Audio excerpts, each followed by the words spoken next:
Le mythe de la Llorona a inspiré de nombreuses artistes et écrivaines post-modernes hispano-américaines qui ont converti cette femme qui pleure mexicaine en une icône identitaire plus positive que dans la tradition orale classique. Cette approche, à la fois intimiste et transnationale, peut déjà s'observer dans la littérature chicana des années 80 et 90.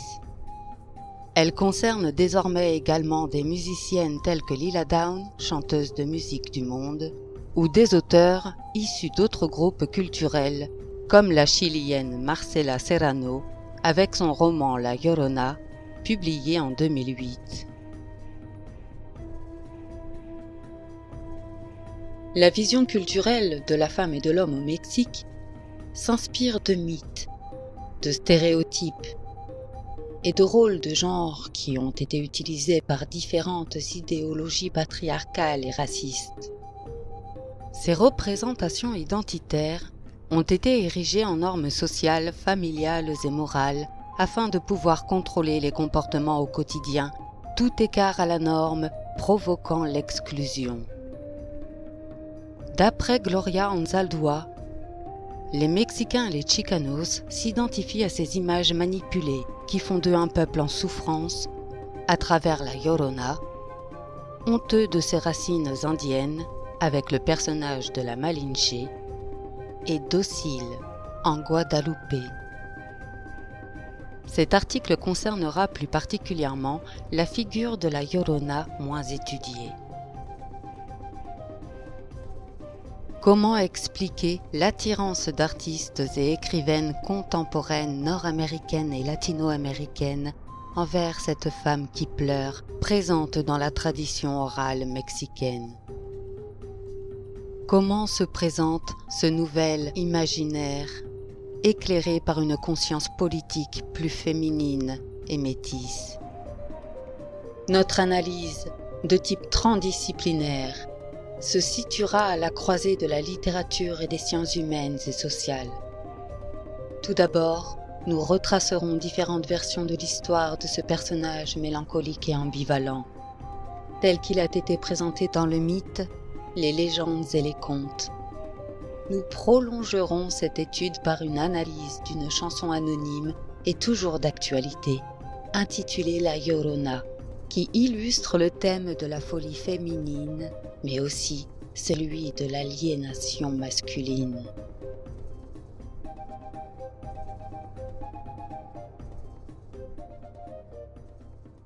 Puis l'analyse des discours de Lila Downs, une artiste mexico-états-unienne de musique du monde, permettra d'observer l'évolution du récit dans la chanson populaire nord-américaine.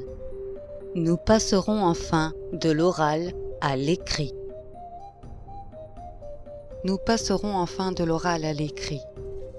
Notre attention se tournera vers la littérature chicana des 30 dernières années et sur les écrits plus contemporains de la chilienne Marcela Serrano, dont l'avant-dernier roman, publié en 2008, porte le titre éponyme de l'héroïne mythique.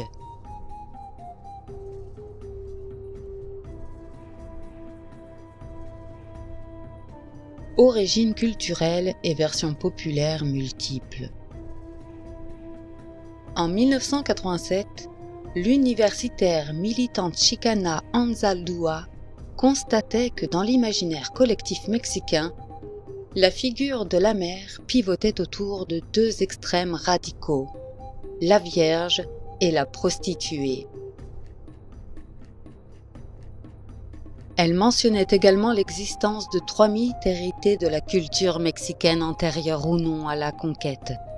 La Llorona, la mère assassine, souffrante, versant négatif. La Malinche, la mère indienne traîtresse, versant négatif. Et la Virgen de Guadalupe, la mère vierge, docile, versant positif.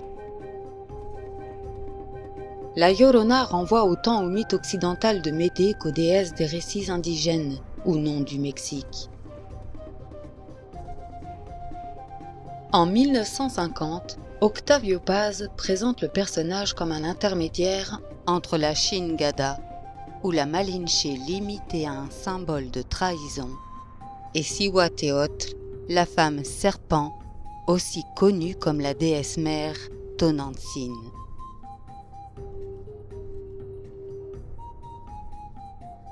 Plus récemment, Adriana Martinez Fernandez a signalé que la Llorona incarnait une figure intermédiaire entre la Virgen de la Guadalupe et la Malinche.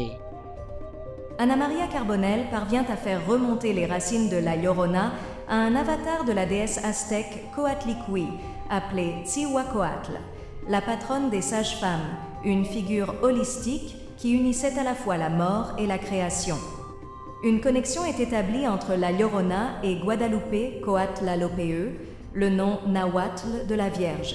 En revanche, si Malinche est censée trahir sa future progéniture, la Llorona, selon la légende, tue traîtreusement ses enfants et les noie.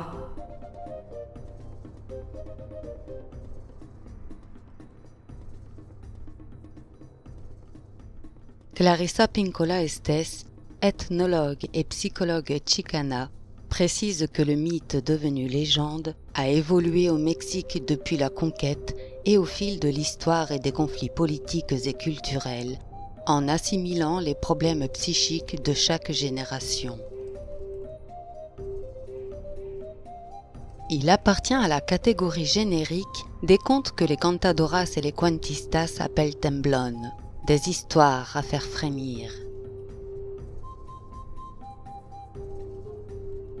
Elles sont distrayantes, mais ont pour but d'éveiller dans un frisson l'auditoire à une prise de conscience conduisant à la réflexion, la contemplation et à l'action. Le récit comporte donc une dimension didactique, argumentative. Il renferme un enseignement moral et pratique.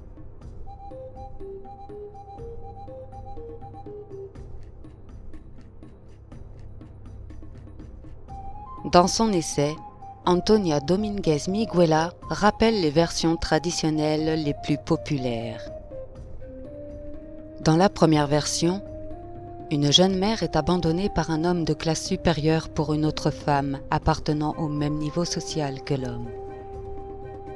Dans certains récits, elle assiste au mariage de ce dernier couverte d'un voile noir, et à son retour, furieuse, elle noie ses 3 enfants avant de se suicider. Dieu l'avertit qu'elle ne pourra entrer au paradis que si elle retrouve les âmes noyées de ses enfants. Depuis, son fantôme erre en se lamentant dans les chemins et au bord des rivières. Dans la deuxième version plus ancienne, une mère aztèque sacrifie ses enfants pour éviter qu'ils ne subissent la violence d'un peuple étranger, indigène ou non. Dans la troisième version, postérieure à la conquête, une mère égoïste tue ses enfants pour vivre sans contrainte. On la compare aux âmes en peine en attente de salut, conformément à la tradition catholique. Certains parents n'hésitent pas à menacer leurs enfants. Si ces derniers se comportent mal, la Llorona viendra les chercher.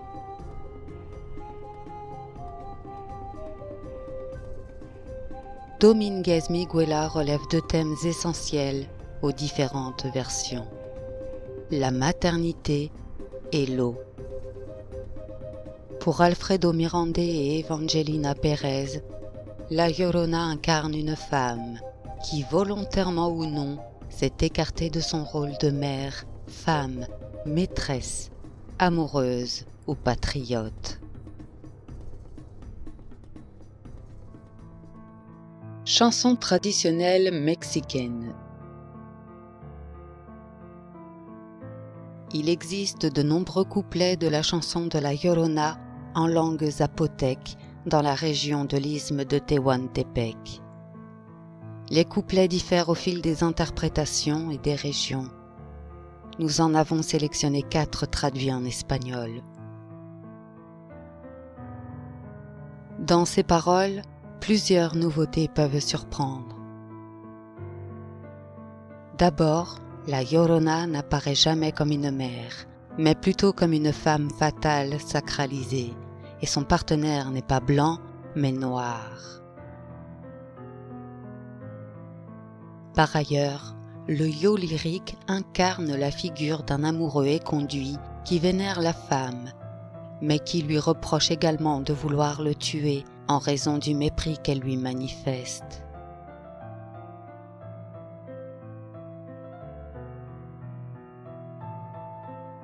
On assiste à une inversion des rôles, dans la mesure où la personne qui aime, pleure, attend, espère et lutte, est ici l'ancien compagnon et non la Llorona. Cette dernière pouvait susciter de la pitié, c'est désormais l'amoureux qui mérite de la compassion. L'un des facteurs de continuité avec la tradition populaire est cependant l'image d'une femme assassine.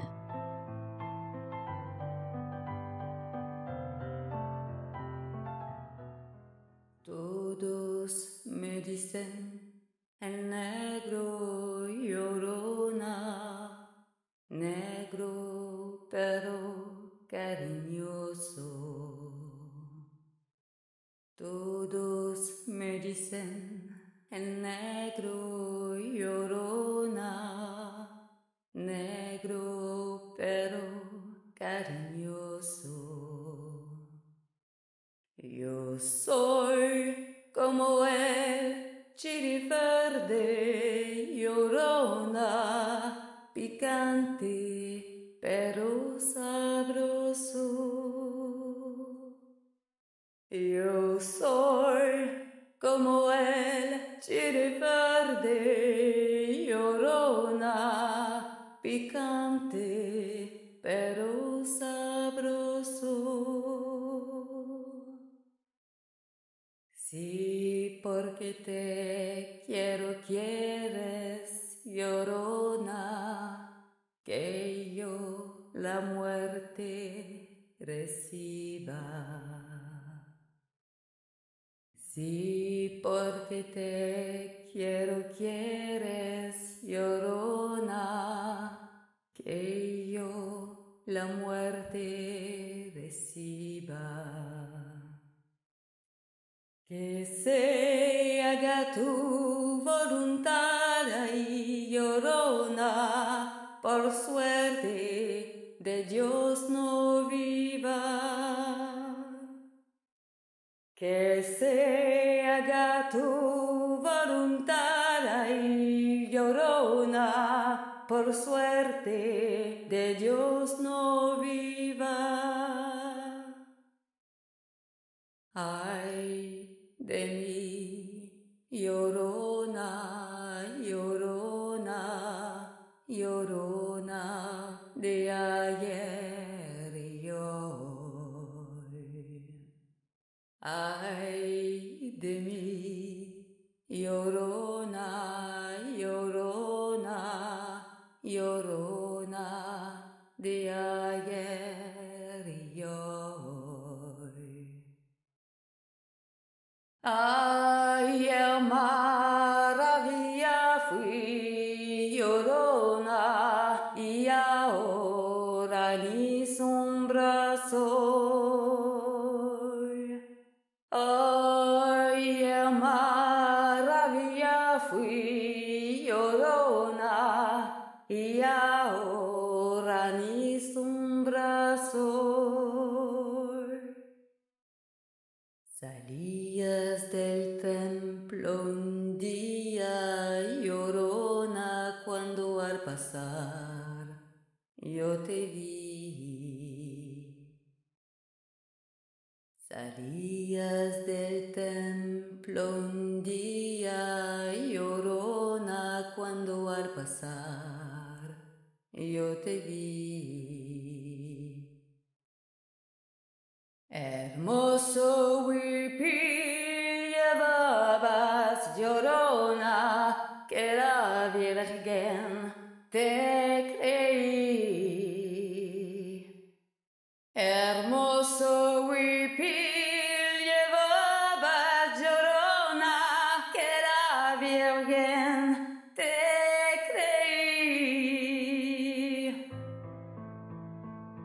En Amérique latine, il est fréquent de donner un surnom aux gens en fonction de leurs traits physiques. La périphrase El Negro, par laquelle la communauté désigne une personne à la peau plus sombre, peut être insultante et raciste, mais constitue aussi parfois un surnom cordial, bienveillant. Nous rappelons que la chanson de la Llorona vient de la région zapotèque de l'État d'Oaxaca.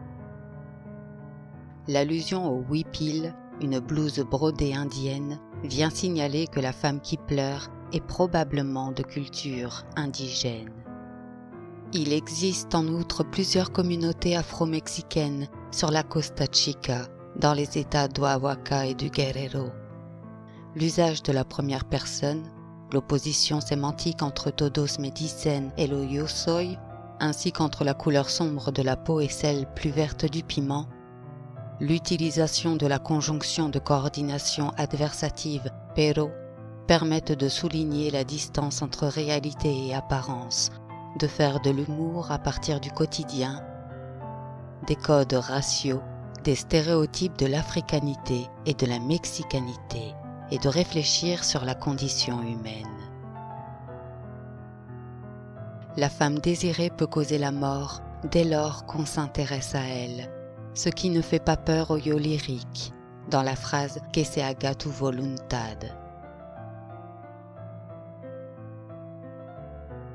Paz, qui définit le peuple mexicain à travers des généralités et des stéréotypes dans son essai El laberinto de la soledad, affirme qu'il est habituel, dans son pays natal, de se moquer de la mort et d'être indifférent à la vie. Nos chants, proverbes, fêtes et réflexions populaires affirment sans équivoque que la mort ne nous fait pas peur parce que la vie nous a guéris de la peur. Mourir est naturel et même souhaitable. Le plus tôt sera le mieux. La voix lyrique délaisse le futur pour comparer le présent avec un passé à la fois proche et lointain, avec l'utilisation du mot ayer, et révolu avec le verbe fui. La nostalgie qui émane de ces vers émeut beaucoup le public mexicain, car la comparaison entre le passé et le présent lui rappelle son histoire collective. Les paroles construisent ainsi l'image d'une civilisation grandiose, les sociétés précolombiennes, à laquelle l'autre est indifférent aujourd'hui. Le destin individuel du personnage se transforme en métaphore de l'expérience d'une collectivité. La Llorona ouvre également la porte d'un infini sacré marqué par un syncrétisme religieux entre catholicisme et cosmogonie indigène que le yo masculin se languit de découvrir. L'image féminine est topique et traditionnelle. La Llorona incarne à la fois la femme fatale qui séduit et manipule et la Vierge ou la Muse qui suscite l'extase amoureuse, divine et poétique. Lila Downe est musique du monde. À cette chanson qui véhicule un point de vue plutôt masculin, il convient désormais d'opposer une vision plus féminine et contemporaine. Lila Downe, née en 1967 à Tlaxiaco dans l'état de Oaxaca, d'une mère mixtèque et d'un père originaire des États-Unis, a enregistré la chanson La Llorona dans 3 albums. Celui de 1997, La Sandunga, celui de 2001, Border la Linea, et Frida, celui de 2003. Les transformations les plus manifestes entre les 3 versions relèvent du choix des couplets et de l'interprétation musicale. Sur la pochette de son album La Sandunga, Downe rappelle en espagnol puis en anglais la dimension dictatique du temblón et propose aux mélomanes 2 versions assez traditionnelles de la légende. Dans la première, Downe relate une histoire d'adultère dans laquelle une femme mariée tue son amant avant de se réconforter auprès d'autres hommes et de noyer ses 2 enfants dans la rivière. Dans la deuxième, une jeune fille disparaît dans de mystérieuses conditions qui suggèrent un éventuel suicide. Une belle jeune femme, très protégée par ses parents, disparaît de sa chambre et qu'il ne trouve qu'une corde suspendue.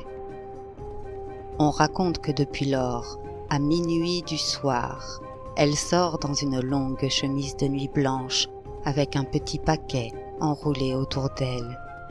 Et le laissant devant une porte, effrayée, elle pousse un cri déchirant qui prend possession de celui qui l'entend. Dans un reportage biographique réalisé par Boris Spence en 2001, Dawn explique que la Llorona fait partie du panthéon de ses idoles, mais elle convertit aussi l'image de la traîtresse, entretenue selon l'artiste elle-même par l'idéologie sexiste catholique, en un symbole hispano-américain de résistance, d'union et de métissage. L'album Frida correspond à la bande originale du film Frida de l'états-unienne Julie Taymor, adaptation de la vie de Frida Kahlo, artiste peintre mexicaine née en 1907 et décédée en 1954. Dans le film, Dawn joue le rôle d'une amie de la peintre et elle interprète la chanson de la Llorona avec les mariachis de Tecalitlán au cours de la première grande rétrospective de l'œuvre de Kahlo. La scène a lieu 1 an avant la mort du peintre, dans la galerie de la photographe Lola Alvarez Bravo. On croyait Kahlo absente, les médecins lui avaient interdit de voyager. Elle y assiste finalement sur son lit à baldaquin. La chanson est aussi interprétée un peu plus tôt dans le film par Chavela Vargas, chanteuse née au Costa Rica et naturalisée mexicaine, née en 1919 et décédée en 2012. L'interprétation se déroule dans une cantina. Vargas représente alors une personnification de la mort. L'actrice Salma Hayek, qui joue la peintre, s'enivre en sa compagnie pour oublier les infidélités de son mari, le muraliste Diego Rivera. Un montage alterné permet de mettre en parallèle 2 autres événements. La mort de Léon Trotsky, l'amant de Kahlo en 1940 à Mexico, et la peinture du cadre Las dos Fridas, 1 an auparavant. La chanson de la Llorona est alors en rapport direct avec la mort qui accable dans l'interprétation de Vargas ou qu'on peut combattre dans la version de Dawn, mais aussi avec l'identité, le double, le conflit, Vargas et Kahlo incarnant notamment le désir homosexuel féminin par leur histoire personnelle et artistique. Dawn s'inscrit en partie dans cet héritage imaginaire, au cours d'un entretien donné après la sortie du film. Chaque personne doit chercher en elle-même son essence. On a tendance à lutter avec, mais il faut l'accepter. L'essence sort même si on essaie de l'arrêter. En moi, il y a une part très mélancolique, très triste, très sombre. Du côté des écrivaines Chicana, l'écriture chicana, née dans la continuité des mouvements des droits civiques des années 60, représente une tentative d'élaboration d'une alliance mexico-états-unienne. Elle exercera une influence importante sur les autres communautés de langue espagnole des États-Unis.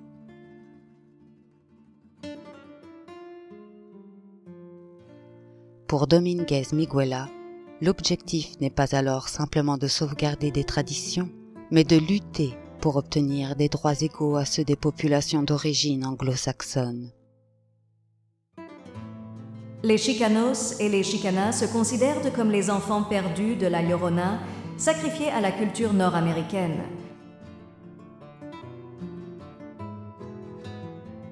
En 1985, Elena Maria Viramontes, née à Los Angeles, publie un volume de 8 nouvelles, The Moth and Other Story, inspiré par les 3 figures féminines fondatrices de l'identité mexicaine que nous avons déjà signalée.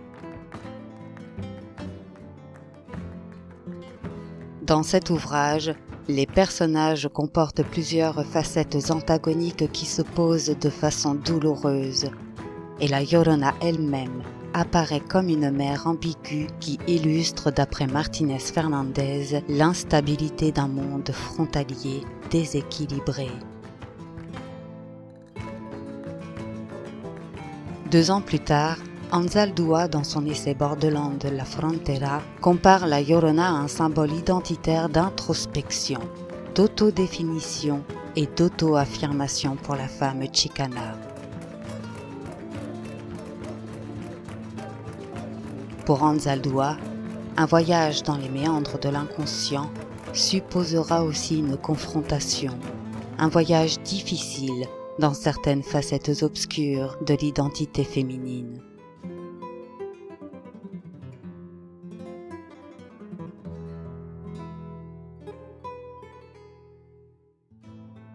La Llorona de Pincola Estés représente également un symbole de lutte, de créativité et d'énergie. En 1992, dans Femme qui court avec les loups, Pincola Estés témoigne de l'existence dans la tradition orale de nombreuses adaptations du mythe en citant quelques versions qui l'ont marqué. La première version de La Llorona que j'ai entendue la décrivait comme la protagoniste d'une guerre contre l'Union dans les forêts du Nord américain où j'ai été élevée. Puis, la fois suivante, il s'agissait d'une femme impliquée dans le rapatriement forcé de Mexicains des États-Unis dans les années 50. J'ai entendu aussi de nombreuses versions de ce conte dans le Sud-Ouest. Récemment, 3 versions m'ont été données. Une histoire de fantôme où l'on voit la Llorona errer en gémissant dans un camp de caravane, la nuit. Une histoire mettant en scène une prostituée atteinte du sida qui exerce son métier près de la Town River à Austin. Et la 3e, la plus extraordinaire, m'a été donnée par un enfant. Cet enfant, Dani Salazar, raconte que la Llorona a assassiné ses 2 enfants qui étaient nés aveugles avec des mains palmées. En effet, alors qu'elle était enceinte d'un riche hidalgo, un noble espagnol qui possédait des usines, la Llorona a bu l'eau d'une rivière polluée par ces mêmes usines. L'hidalgo l'a ensuite abandonnée pour une femme riche. Pincola Estés établit un lien entre le mythe de la Llorona et les thèmes de la pollution et le tarissement du créatif et du sauvage. La Llorona ne peut retrouver ses enfants en raison de la noirceur de l'eau, ce qui la condamne à l'errance.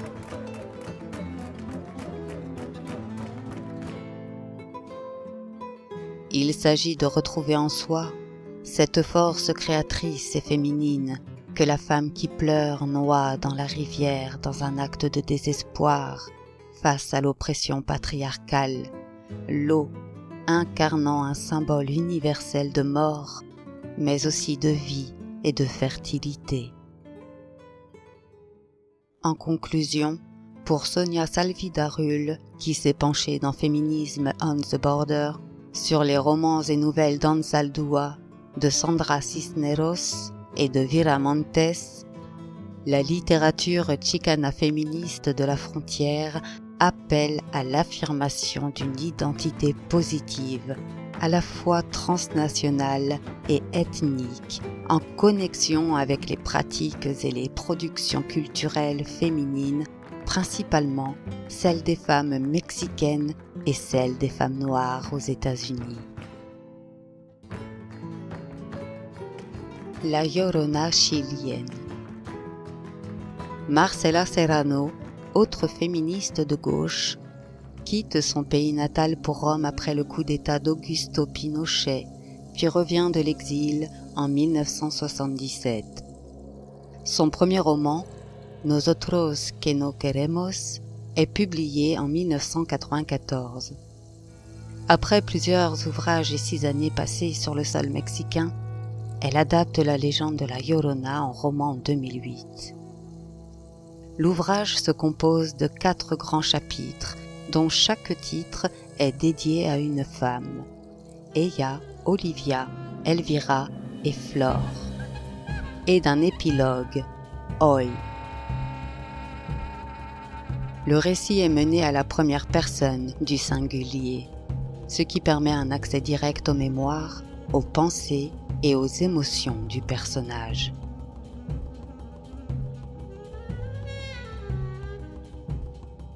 Dans l'incipit, premier mot d'un livre, l'utilisation du discours direct sans guillemets ni tirets peut constituer une manière de signifier au lecteur que les paroles des autres dans cette histoire ne sont pas transcrites telles quelles, mais reformulées à travers la sensibilité du personnage principal.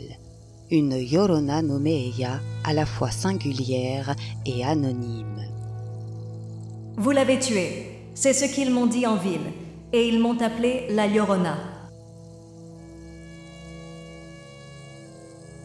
Dans son livre, Serrano dénonce une société fermée sur elle-même, qui laisse peu de place à la liberté d'expression et à l'épanouissement des femmes. Eya pense que son bébé n'est pas mort comme l'affirment ses proches, y compris son mari. Son point de vue n'est pas accepté par son entourage, qui la considère folle. Les rumeurs ne viennent qu'attiser les tensions et provoquent un dédoublement schizophrénique. Les lignes qui suivent permettent de préciser qui est le réel sujet-objet de la frustration d'Eya, sa fille, la Niña, volée à l'hôpital. À partir de l'écriture chicana, il est fréquent que les fils de la Llorona deviennent des filles, car, comme l'affirme Domínguez Miguela, ce sont ces dernières qui ont le plus besoin d'une rédemption maternelle pour ne pas répéter le sacrifice de leur mère. Ensuite, à travers plusieurs analepses, Eya nous livre son histoire depuis sa tendre enfance. Élevée à la campagne dans une famille pauvre qui travaille dans une hacienda, une grande exploitation rurale, l'habitation du maître, Eya a tout d'abord peu de contact avec l'extérieur. Sa mère est presque analphabète. L'enfant a de la chance de pouvoir vivre un autre destin avant de devoir se marier comme les autres. Les personnages masculins sont rares et peu aimables. À la figure du mari anonyme est opposée celle du principe, qui veut dire prince, un homme qu'Eya a rencontré dans sa jeunesse, le seul dont elle soit réellement amoureuse. Le second chapitre, Olivia, porte le nom d'une avocate qui va soutenir Eya dans son engagement de militante contre le trafic d'enfants destinés à l'adoption ou à la vente d'organes. Eya revient d'abord sur son mariage, qui mit fin à ses rêves. Je suis revenue en ville uniquement parce que je devais y retourner, parce que mon mari voulait que je reste à la maison. Le thème de la mal mariée se confirme. Comme dans la tradition littéraire du XIXe siècle, le mariage d'intérêt qui répond à des injonctions sociales n'exclut pas l'amour, mais cet amour est inférieur à celui accordé au prince charmant. Eya poursuit ses recherches en cachette. Elle réussit même avec son ONG à passer à la télévision. Aucun contexte socio-historique n'est donné, mais le lecteur peut facilement restituer l'action à l'époque de la dictature militaire de Pinochet, entre 1973 et 1990. Les disparitions d'enfants au Chili, mais aussi en Argentine, furent fréquentes durant ces années noires. Depuis, de nombreux acteurs civils réclament une enquête sur ce passé immédiat pour que les coupables soient punis, pour que la justice sorte les victimes de l'oubli. Dans le roman de Serrano, le jeu de vérité contre vérité mené par différents gouvernements autoritaires depuis la colonisation est critiqué de façon implicite. Une des choses qui m'étonne et me blesse dans ce continent, me dit un jour Olivia, c'est que depuis toujours, tout s'est effacé. des choses et des gens. Regardez cette invention des dictatures militaires, des prisonniers politiques disparus. Et avant, l'élimination des peuples indigènes, des insurgés dans les guerres d'indépendance, des mineurs et des ouvriers lors des premières grèves. Et maintenant, même les nouveau-nés. Cela disparaît toujours sur ce continent. Eya est enfermée dans un hôpital psychiatrique et dès lors, elle s'évertue à prouver qu'elle est saine d'esprit, dans l'espoir de faire surgir la vérité au grand jour, de dénoncer une injustice et de retrouver son enfant. Ce roman nous renvoie finalement à la seconde version populaire de la légende de la Llorona, rapportée par Domínguez Miguela. Eya, comme cette mère aztèque qui se révolte contre la domination d'un peuple étranger, mène un combat contre un pouvoir tyrannique dirigé par plusieurs personnes sur une collectivité. En ce sens, la Llorona se convertit en symbole de la lutte pour les droits humains, véhiculant des valeurs non plus de mort, mais de vie, de mémoire et de justice. Conclusion. Nous avons ainsi pu comparer des versions traditionnelles mettant en scène l'icône mexicaine de la Llorona à travers la tradition orale en prose et la chanson populaire, à des récits plus modernes qui illustrent un point de vue à la fois féministe et transfrontalier, à travers les artistes Lila Downs, les écrivaines chicanas et Marcela Serrano.